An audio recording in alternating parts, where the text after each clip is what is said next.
Perkenalkan, saya Dr. Baldi Anggara, MPDI, salah satu dosen tetap di Universitas Islam Negeri Raden Fatah Palembang. Ada yang tahu nggak sih hak atas informasi itu apa? Jadi, hak atas informasi adalah hak asasi manusia yang diakui dalam instrumen hukum nasional dan internasional, yang memberikan setiap individu akses terhadap informasi yang dikelola oleh badan publik. Hak ini penting bagi terciptanya transparansi, akuntabilitas, dan penyelenggaraan negara yang demokratis. Namun, hak ini bukanlah hak absolut, karena pemenuhannya dapat dibatasi dengan undang-undang berdasarkan pertimbangan kepentingan umum dan proporsionalitas, khususnya untuk melindungi privasi dan keamanan negara.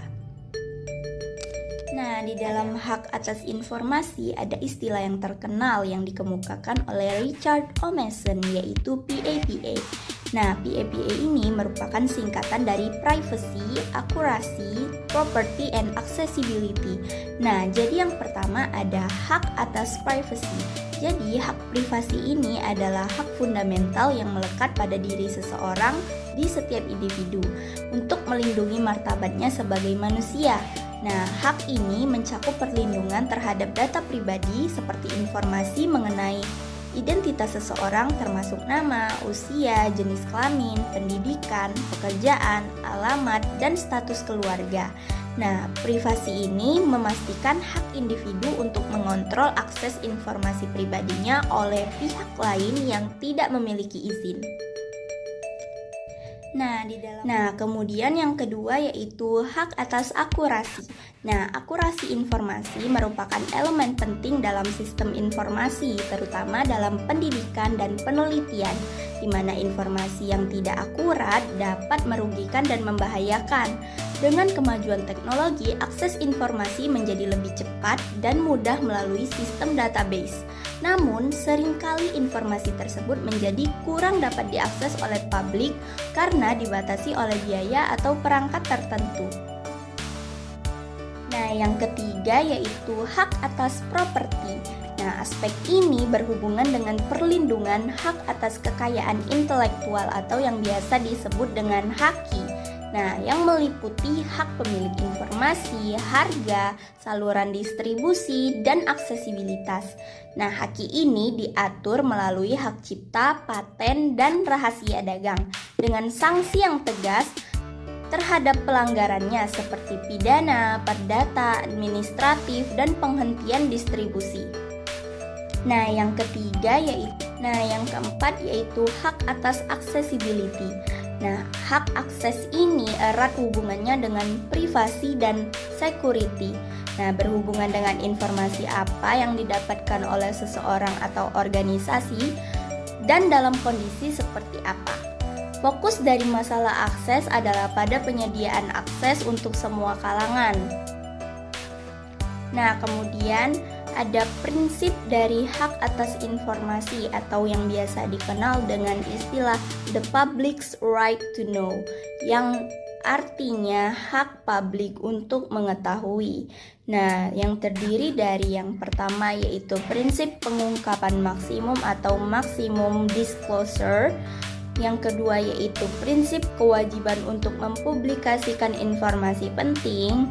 Lalu yang ketiga yaitu prinsip pembatasan hak atas informasi publik yang bersifat terbatas dan sempit.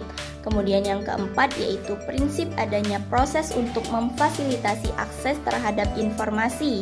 Kemudian yang kelima adalah prinsip biaya yang terjangkau. Kemudian yang keenam yaitu prinsip keterbukaan bagi kegiatan pengambilan keputusan. Kemudian yang ketujuh yaitu prinsip supremasi rezim keterbukaan informasi. Kemudian yang terakhir atau yang kedelapan yaitu prinsip perlindungan bagi pembocor rahasia atau whistleblower. Selanjutnya adalah landasan informasi dalam pendidikan.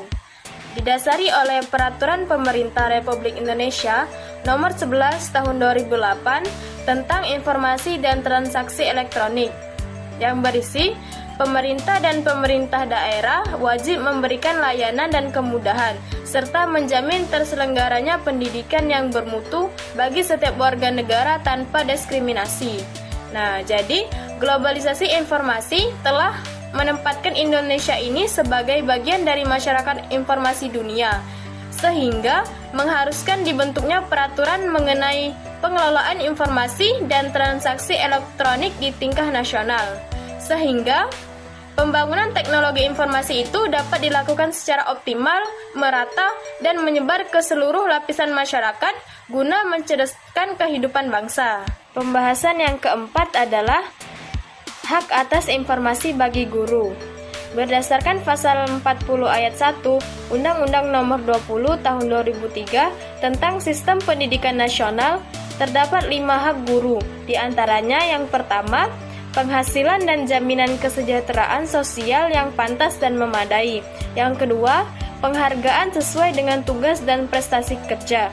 Yang ketiga, pembinaan karir sesuai dengan tuntunan pengembangan kualitas. Yang keempat, perlindungan hukum dalam melaksanakan tugas dan hak atas hasil kekayaan intelektual. Dan yang kelima, kesempatan untuk menggunakan sarana, prasarana, dan fasilitas pendidikan untuk menunjang kelancaran pelaksanaan tugas.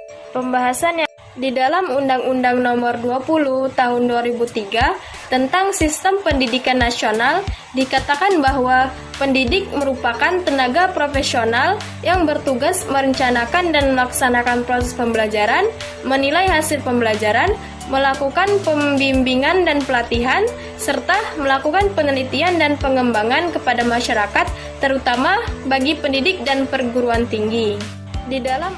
Untuk meningkatkan kualitas pendidik, maka sekolah harus memberikan informasi untuk guru, yakni yang pertama, pengumuman rapat, yang kedua, pembagian tugas, yang ketiga, informasi tentang pelatihan guru, yang keempat, pembagian kelompok kerja guru atau KKG.